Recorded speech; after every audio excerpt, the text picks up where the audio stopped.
I would like to address colleagues not as the MP for Shrewsbury, but as the only Polish-born British Member of Parliament in this Parliament, where a lot of the killings took place during the Second World War in the country of my birth. And, of course, we couldn't go back to Poland after we had left because of communism and martial law that General Jaruzelski had imposed to suppress the solidarity movement. But when we finally managed to get back to Poland and I could see my beloved grandfather, he never spoke to me as a child about what he went through and the terrible devastation that the Germans brought about in Poland and in Warsaw, the city of my birth. But subsequently, I found out that his brother, Jan Kawczynski, hid 8 Jewish families on his estate. And what would happen to a Pole, as we have already heard, if they took the risk of helping a Jewish friend or neighbour? He was coming back to his estate one day, and a friend said to him, "Don't go back. Your property has been surrounded by the Germans. Just flee and escape and save yourself." And he said to his friend, I have to go back. My wife and daughter are there. So the Germans made him, first of all, take off his officer's boots. Then they made him dig a grave. Then they made him watch as they shot his 12-year-old daughter. Then they shot his wife. Then they shot him. And his only crime was hiding his Jewish friends and neighbors. And I explained that story for the first time after 30 years to a friend of mine who's called Johnny Daniels, who runs a wonderful organization called From the Depths, which seeks to bring Poles and Jews together. And he investigated the story, and subsequently I went to an awards ceremony at Warsaw Zoo with the Polish Prime Minister, Mr. Morawiecki, and others, to be presented with an award on behalf of Jan Kawczynski for the sacrifices that he made. And it was so counterintuitive. That's the thing. It was so counterintuitive. Anybody in this chamber who is a parent, like me, will know that we are programmed instinctively in our DNA to protect our children. And yet, what did these people do? They knew that if they protect the Jews, it wouldn't be just them who would be shot. They would have to watch their children being shot before they themselves were killed. And I say all of these things because I'm so upset about the revisionism that is now taking place about the Second World War. And as the people who took part and survived the Second World War, as they die, and we see the next generation coming up, they know so little about what happened during the Second World War. Last week, we had President Putin accusing Poland of being somehow jointly responsible for starting the Second World War, which you can imagine, Mr. Deputy Speaker, how aggressively confrontational that is for anybody who is Polish. As we all know, it was the Molotov-Ribbentrop Pact entered into by Nazi Germany and the Soviet Union that led to the invasion of Poland on the 1st of September 1939 and the subsequent butchery that then took place in Poland. The first thing that happened to me today is my partner handed me an article in the Independent newspaper. I have to say I never read the Independent newspaper, left-wing rag. But he gave me this article by a Rivka Brown, who, if you look on her Twitter account, has Vote Labour sign on her hat. Rivka Brown. And the article is entitled, "Poland is in denial about its role in the Holocaust. It was both victim and perpetrator."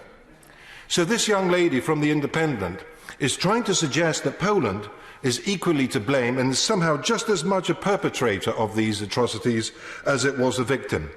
But in her article, Mr. Deputy Speaker, she can only reference one tragic case. It is a famous tragic case, Jedwabne, a small Polish town, where the allegation is that the local Polish villagers rounded up 300 Jews, put them in a barn, and set the barn alight. It is a very, very tragic, brutal, well-known case which we Poles struggle with.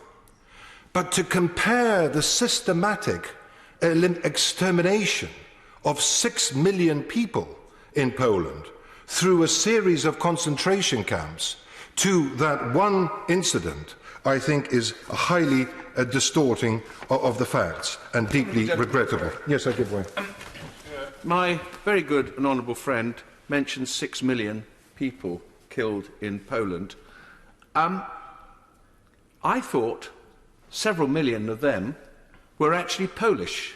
How many Poles do they reckon were killed by German soldiers and the Gestapo? Yeah. Well, I don't have the exact figure to hand, but it's at least 4 million Poles, if not more, were killed. And of course, it's not just the killing of millions of Poles, but as he will know, in 1944, when we had the temerity to try to drive the Germans out of Warsaw, Adolf Hitler insisted on the systematic destruction of Warsaw so that it was to be wiped off the face of the earth, and 97% of Warsaw was destroyed. And when I take delegations of British MPs to Poland on all-party group visits, the first place we go to is the Warsaw Uprising Museum so that British parliamentarians can see at first hand the complete destruction, extermination of an entire city that took place in 1944 in Warsaw. And Mr. Deputy Speaker, I have a file that thick in my office on my correspondence with the BBC, the British Broadcasting Corporation, when I repeatedly asked them not to refer to, as they always do in their programmes, year after year after year I write to them with the same letter, year after year I get the same reply, when the BBC repeatedly referred to Polish death camps. There is no such thing as a Polish death camp. These were concentration camps set up by the Germans, run by the Germans in German-occupied Poland. And I just wish that the BBC, taxpayer-funded organisation, would understand the sensitivities of these things and repeatedly referring to Polish death camps. And the reason, Mr. Deputy Speaker, I intervened on a Conservative colleague before in questioning why he used the term Nazi. Many honourable members have used the term Nazi. I'm very worried about that term. It's almost like a firewall away from the responsibility of the German nation and the Germans. It's almost as if Nazis are some third party that has descended on us temporarily. They weren't Nazis. The Nazi Party was a political party. Most of the people who carried out these brutal attacks in Poland were German soldiers, not connected to the Nazi Party. German Gestapo officers, they were Germans. And when I talk about the revisionism that is taking place today, we have to remember who were the perpetrators of these appalling crimes. I was invited to a German-Polish conference at the Polish Presidential Palace a few years ago at the Belvedere Palace. The Korber Stiftung invited me to a German-Polish conference, and I asked them why they hadn't given war reparations to Poland. Poland is the only country that has not received any war reparations from the Second World War, and yet it is this country that was brutalized the most, with the most people, the highest percentage of citizens eliminated and destroyed. And what they always say to me is this: they won't pay reparations because they hide behind an agreement they signed with the Polish government in 1952. Well, they signed an agreement with a mafia-type illegitimate government imposed on Poland by Stalin. Bolesław Bierut was the communist stooge imposed on Poland by Stalin, and Stalin instructed Poland at that time, you will have nothing to do with those capitalists in Germany, you will sign an agreement, you don't want any war reparations.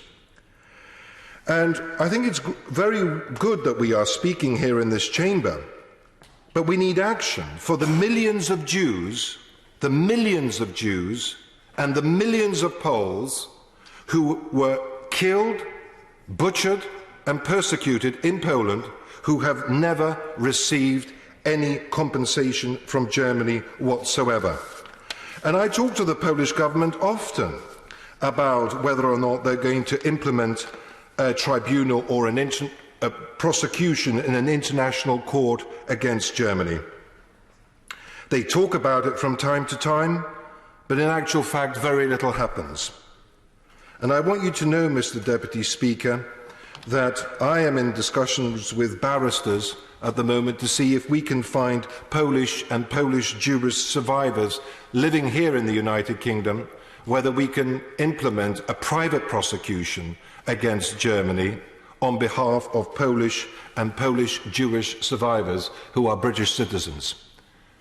I had a young Polish girl who came to see me from Oxford University who wanted to do a research program in my office, an internship, and I asked her, would you help me write a paper on why Poland today should ask for war reparations? Young lady, 25, desperate to work in the House of Commons. No, I won't do it. And I said to her, why? Why wouldn't you help me on this? No, not doing it. I have a German boyfriend who would be upset if I did it, and it's ancient history. Ancient history. It's gone. Forget it. My generation is the last generation that will do anything about this, because we sat with our beloved grandparents and we sat on their laps and we heard what happened to them. When we're gone, Mr. Deputy Speaker, that's it. It's finished. No other subsequent generation will want to stir this thing up again. But what message does it say to the hundreds of thousands of people still living in this country of Polish Jewish origin who are now British citizens? No, this is too complicated. It's too long ago. We're not interested that the Germans didn't pay war compensation to you. We're going to move on.